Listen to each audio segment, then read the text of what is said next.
बिस्मिल्लाहिर्रहमानिर्रहीम। अस्सलाम वालेकुम नादरीन, आप यूट्यूब चैनल देख रहे हैं, मैं इमरान खान हूँ। नादरीन, एक बात तो मैं आपको क्लियर कर दूँ और मैं आपको ये बता दूँ खबर कि इमरान खान साहब को अब हस्पताल ले जाने का टाइम आ गया है। ये हुकूमत ने अगर कोई बहुत ही घटिया हरकत ना की तो इमरान खान साहब को अगले इंजेक्शन के लिए अब अस्पताल ले जाना पड़ेगा। जिस टाइम पे इंजेक्शन लगना है वो टाइम अब शुरू हो चुका है, क्योंकि 28 दिनों के बाद इंजेक्शन लगता है और 28 दिन मुकम्मल हो चुके हैं। अब इनके पास ज़्यादा टाइम नहीं है, अगले 1-2 दिन के अंदर, 3 दिन के अंदर ये इमरान खान साहब को हर हाल में अस्पताल लेकर जाएंगे और वहाँ जाकर इमरान खान साहब को इंजेक्शन लगाएंगे। अगर तो कोई बहुत ही घटिया हरकत की और कोई बहुत बड़ा रिस्क इन्होंने लिया और जेल के अंदर कोई सामान लेकर पहुँच गए तो वो अलग बात है। अब इसमें कुछ चीज़ें मैं आपको बता दूँ कि अस्पताल तो ले जाना पड़ेगा, क्योंकि इससे पहले भी डॉक्टर्स ने कहा था कि जेल के अंदर ये इलाज सही तरह नहीं हो सकता और ऐसा रिस्क ये इमरान खान के मामले में लेंगे। बज़ाहिर ऐसा दिखाई नहीं देता, लेकिन इनका पता कोई नहीं है। अब ये अस्पताल कौन से रास्ते से लेकर जाते हैं, कौन सा रूट इस्तेमाल करते हैं, सिक्योरिटी के क्या इंतजाम करते हैं और ये कौन से अस्पताल में लेकर जाते हैं, इसके बारे में कुछ पता नहीं है। ये सारा कुछ सीक्रेट रखा जाएगा। अब पाकिस्तान तहरीक इंसाफ को पहले से ये पता होना चाहिए कि इमरान खान साहब को अस्पताल पहुंचाया जाएगा, तो उन्होंने जो बंदोबस्त करना है वो कर दें। इमरान खान साहब की बहन अलीमा खानम जो हैं वो अब बाकायदा खुद से उन्होंने ज़ोर लगाना शुरू किया है। वो एक जगह खिताब कर रही थी, उन्होंने इंटरव्यूज़ देना शुरू किए हैं, प्रेशर बढ़ाना उन्होंने शुरू किया। उन्होंने कहा जी इमरान खान को जो है वो आज़ाद आदमी है, वो जेल के अंदर भी हैं तो वो आज़ाद है, लेकिन हम लोग बाहर मौजूद होने के बावजूद कैद हैं। इमरान खान हमारे लिए लड़ रहा है, पूरे पाकिस्तान के लिए लड़ रहा है, तो आप सबकी रिस्पॉन्सिबिलिटी है कि अपने हक के लिए खड़े हों। फिर जो गंडापुर साहब ने किया अलीमा खानम के साथ या इमरान खान की फैमिली के साथ, उस पर उन्होंने रद्दमल भी दिया। उन्होंने कहा जी गंडापुर को हटाने का पैगाम इमरान खान ने हमारे ज़रिए से बाहर नहीं भिजवाया था, बल्कि मीडिया को कहा था। जेल के अंदर जब ये होता था ना, ट्रायल होता था, तो मीडिया जाता था, तो वहाँ पे इमरान खान साहब ने कहा था मीडिया को जेल के अंदर कि गंडापुर को हटा के सुहेल अफरीदी को वज़ीर आला खैबर पख्तूनख्वा लगाया जाए।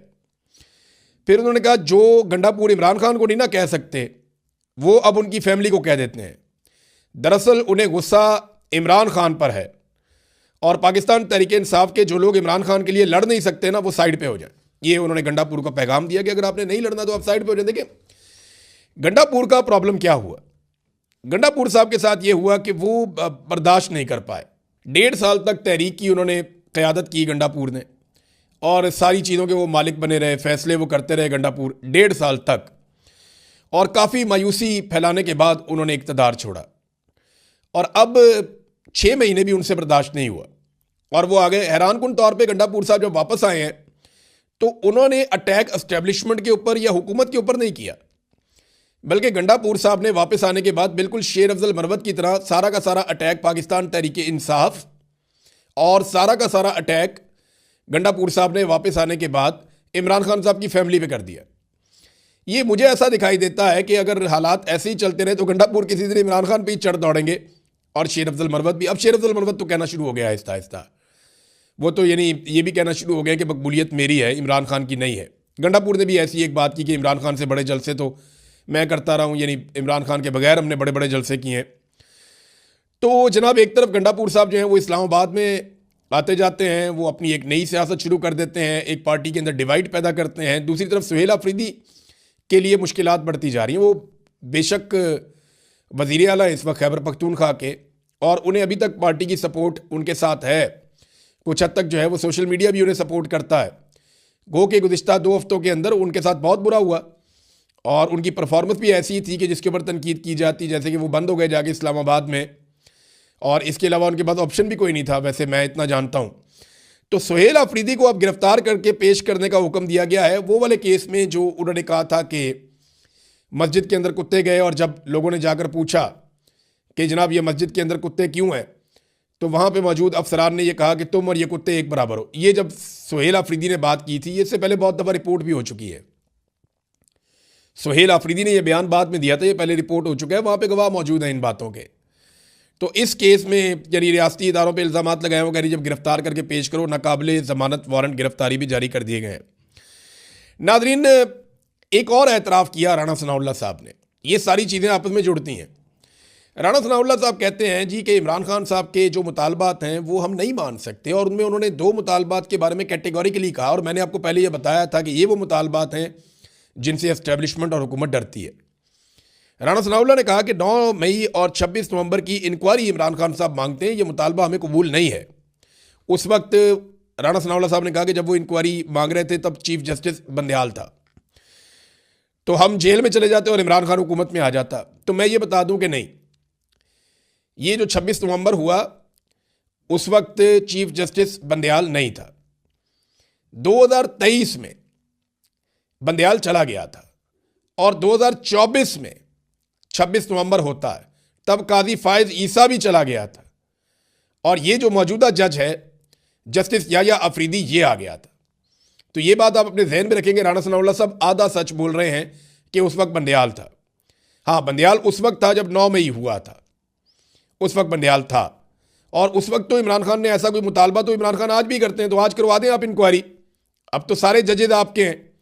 तो मामला ये है कि राणा साहब सच बोल रहे हैं कि अगर इंक्वायरियाँ होंगी तो फिर इमरान खान वज़ीर आज़म बनेंगे या वो इक़्तिदार में आएंगे, और ये जो इक़्तिदार में बैठे हुए लोग हैं ये जेलों में जाएंगे।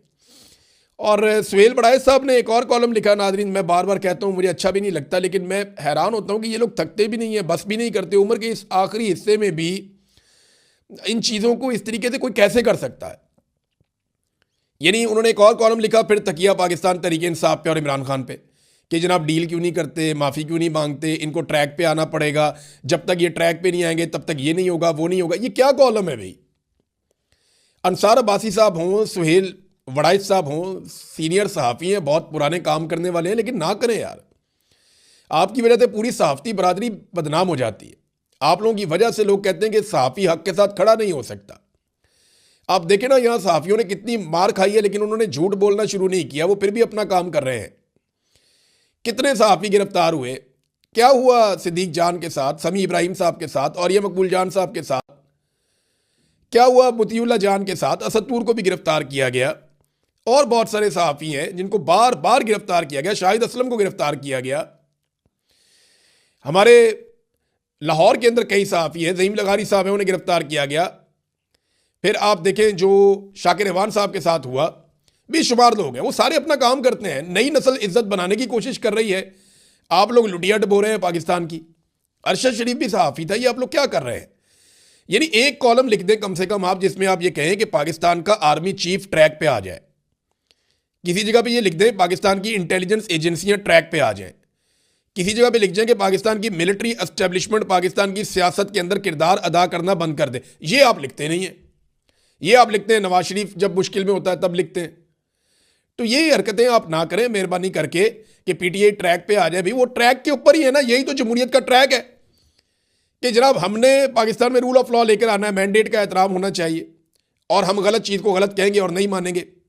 यही आज़ादी इज़हार राय है। लेकिन इनका ट्रैक पता कौन सा है? जहां पे सारे सर नीचे करके गुलामों की तरह चलते हैं जैसे ये खुद चल रहे हैं। नाजरीन, एक और कार्रवाई डल गई पाकिस्तान में, ये तो होना ही था। ये जो फायरवॉल लेकर आए थे ना मुबैना तौर पे 40 अरब रुपए की, ये 40 अरब रुपए खाला जी का वाड़ा नहीं है। 10 अरब डॉलर के अंदर पूरी एयरलाइन बेची है आपने। दुनिया की बड़ी एयरलाइन पीआईए 10 अरब में बेची है, 38 तैयारों समेत। दर्जनों उनके बैनुल-अक़वामी और मुल्क के अंदर रूट्स हैं उनके समेत, उसकी एक गुडविल है उसके समेत, बेशुमार ट्रेंड स्टाफ है उसके समेत। और भाई 10 अरब का तो उनका सिर्फ वो मलबा पड़ा हुआ है जो स्पेयर पार्ट्स हैं उनके पास, और बहुत सारी बिल्डिंगें इमारतें इनके समेत पीआईए बेची है इन्होंने। अब जब ये इन्होंने पीआईए बेची 10 अरब में, तो 40 अरब की इन्होंने फायरवॉल लगाई थी चाइना से लेकर। वो पाकिस्तान के सिस्टम में इंटीग्रेट ही नहीं की। और ये पहले दिन से जो टेक्निकल लोग थे वो बता रहे थे कि ये आप हरकत ना कीजिएगा, लेकिन क्योंकि कमीशन अच्छा मिलता है ना जिन सौदों में, वो सौदे हो जाते हैं। अब ये किया किसने? ये देखें जर्नैलों की कार्रवाई। एक रिटायर्ड जर्नैल है जो पीटीए के हेड लगाए गए हैं, एक दो सर्विंग जर्नैल है जिन्होंने कंट्रोल करना है पाकिस्तान में बयानिए को, तो उनकी वजह से ये फायरवॉल आई थी। ये अरबों रुपया कौम का ये भी डूब गया। 40 अरब तो मुबैना तौर पे सीधा सीधा फायरवॉल में लगाया गया। अब कमीशन कितना है सवाल कौन करेगा, कौन पूछेगा? नैब में केस बनेगा? कोई पूछेगा कि जनाब आपने फायरवॉल लगाई, 1.5 साल के बाद आपकी फारिग हो गई, 1.5 साल आपने फायरवॉल लगाई, आपके सिस्टम के साथ इंटीग्रेट नहीं की, वो अरबों रुपए कौन वापस करेगा कौम को? ये सवाल कोई पूछेगा? कौन पूछेगा और कौन जवाब देगा? इंतहाई बेशर्मी है। और ये फायरवॉल लगाने की वजह से हुआ एक और काम, वो ये हुआ कि पाकिस्तान के अंदर जो फ्रीलांसर्स काम कर रहे थे और अरबों रुपए का काम कर रहे थे, उनका नुकसान हो गया और वो अपना काम उठाकर अपने दफातर पाकिस्तान से बाहर ले गए। अब वो जाके पाकिस्तान से बाहर बैठे हुए हैं, वहां काम कर रहे हैं, पैसा वहां पे आ रहा है। तो पाकिस्तान के अंदर जो पैसा आता था वो पैसा आना भी बंद हो गया और जो फायरवॉल लगा के इन्होंने चीज़ें हासिल करनी थी वो भी नहीं कर पाए। हाँ, इनके पास इसका एक मुतबादल सिस्टम है, वो पहले से है, उसको इन्होंने एडवांस किया। उसके ज़रिए से ये रीच को रोकते हैं मुख्तलिफ यूट्यूब चैनल्स की, मुख्तलिफ वेबसाइट्स की, और PTA के ज़रिए से ब्लॉकिंग भी करते हैं। तो ये चीज़ें करते रहते हैं। लेकिन जो ये लेकर आए थे एक बहुत बड़ा ख्वाब देख करके हम बिल्कुल हर चीज़ को छन्नी कर देंगे, वो ये नहीं कर पाए और फायरवॉल का प्रोजेक्ट पाकिस्तान के अरबों रुपए डबो कर फारिग हो गया। फ्रीलांसर्स पाकिस्तान से निकल गए और ये इन्होंने IT का पाकिस्तान में बहुत बड़ा नुकसान भी कर दिया और पाकिस्तानियों का पैसा भी डबो दिया।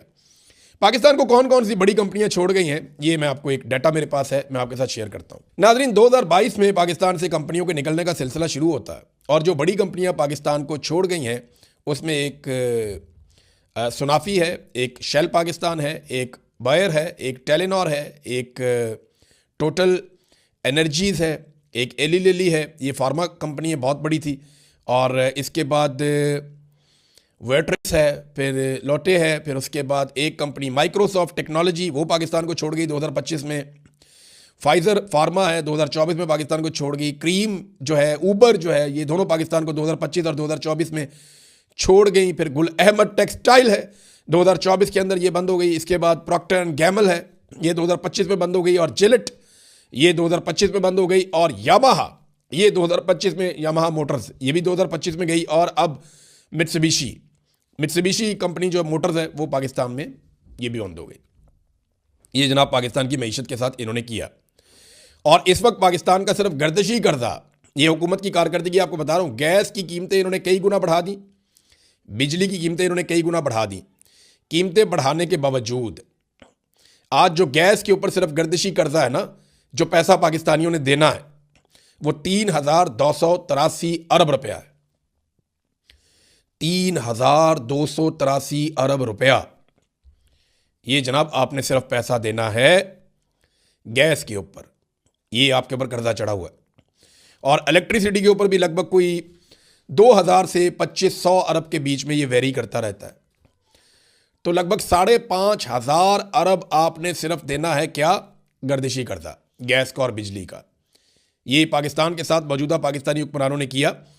हालांकि जब ये गैस और बिजली की कीमतें बढ़ा रहे थे तो इनका दावा था कि अब हमें जो है वो गर्दिशी कर्जे से जान छुड़ानी पड़ेगी। वो कैपेसिटी पेमेंट ही आप बहुत ज़्यादा देते हैं। यानी अगर आपने 3,000 अरब पे किया ना कंपनियों को, तो उनमें आपको 1,000 अरब की बिजली मिली है और 2,000 अरब आपने उनको वैसे ही दे दिया है, कैपेसिटी पेमेंट। ये जो घटिया किस्म के मुआहदे किए थे ना नवाज शरीफ साहब ने, जरदारी साहब ने, ये वो घटिया किस्म के मुआहदों की हम कीमत चुका रहे कि 3,000 अरब का हमने बिल दिया, 2,000 अरब जो है वो हमने बिला वजह दे दिया और 1,000 अरब की हमें बिजली मिली। हम जब 1 यूनिट खरीदते हैं तो 3 यूनिट के पैसे देते हैं, सादी बात ये है। और ये वो कैपेसिटी पेमेंट है जो आपको देनी पड़ेगी लंबे अरसे तक। नवाज शरीफ, जरदारी, मुशर्रफ और इन लोगों की वजह से इन्होंने किया, सारा कुछ इन्होंने ही किया और यही जिम्मेदार है इसके लिए। और ये सारे एक दूसरे को कहते भी हैं लेकिन आजकल इकट्ठे बैठे हुए तो बात नहीं करते। नाज़रीन, बोर्ड ऑफ पीस में जो ममालिक शामिल है ना, वो बड़े कमज़ोर से मुल्क हैं। कोई बड़ी ताकत इसके अंदर शामिल नहीं हुई। ना रशिया गया, ना चाइना गया, ना जर्मनी गया, ना फ्रांस गया, ना बरतानिया गया, ऑस्ट्रेलिया भी नहीं गया, इंडिया भी नहीं गया, तो दुनिया के जापान भी नहीं गया। दुनिया के जो बड़े और ताकतवर ममालिक हैं वो बोर्ड ऑफ पीस का हिस्सा नहीं बने। तो इसकी आलमी सतह पर कोई वक़्त ऐसी है नहीं।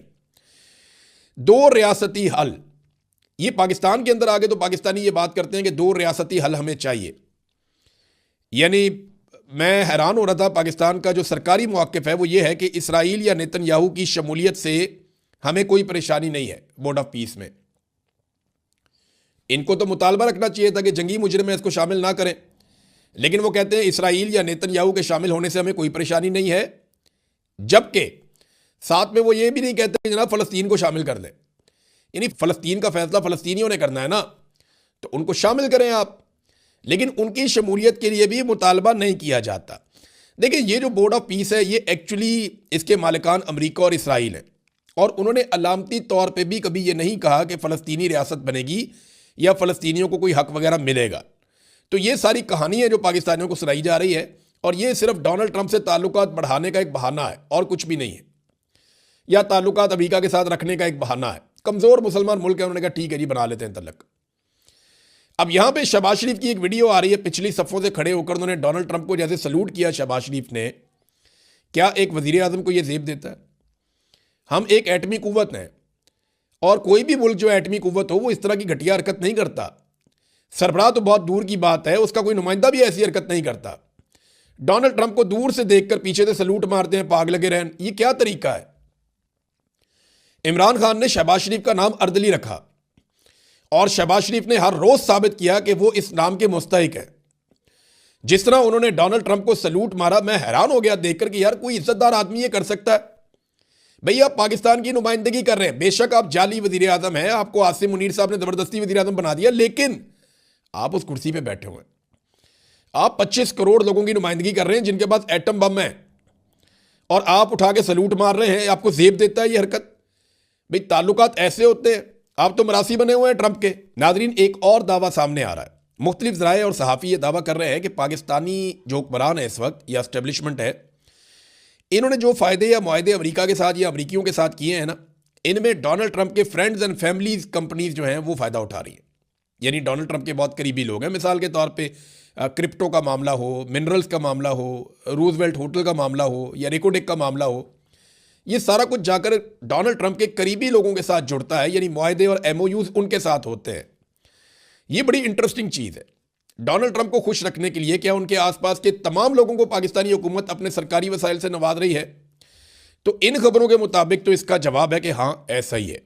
और आखिरी खबर नादरीन, ये हमजा खान जो कैनेडियन शहरी हैं, ये बड़े होनहार तालिब इल्म हैं, वो रिसर्च कर रहे थे, पीएचडी थीसिस के ऊपर अपना काम कर रहे थे, इंसानी हकूक़ और सियासी इस्लाम पर। वो लिबरल्स का नुक्ता नज़र जानना चाहते थे, और पाकिस्तान में वो ये काम करने के लिए आए थे। अब जनाब उन्हें अगवा कर लिया गया, क्योंकि वो मुलाकातें कर रहे थे ऐसे लोगों से जिनका पॉइंट ऑफ व्यू हुकूमत को पसंद नहीं है, या ऐसे लोगों से जिनके साथ रियासत ने जबर किया, जुल्म किया, गैर इंसानी सलूक किया। वो इनके इंटरव्यूज़ लेकर अपना थीसिस कर रहे थे। तो भाई, वो तो अपना पढ़ाई लिखाई का काम करने के लिए आया, बंदा आपने उठा के अगवा कर लिया। अब हमजा को अगवा कर लिया है, फैमिली को थ्रेट किया जा रहा है, और ये पाकिस्तान की इंटेलिजेंस एजेंसियों के ऊपर इल्ज़ाम आ रहा है। तो सारी दुनिया को इसके ऊपर आवाज़ उठानी चाहिए, हर पाकिस्तानी को इस पर आवाज़ उठानी चाहिए। अगर किसी का कोई जुर्म है तो उसे कटहरे में लाए ना, ये क्या तरीका है? अब तक के लिए इतना ही। अपना ख्याल रखिएगा, अपने इस चैनल का भी। अल्लाह हाफ़िज़।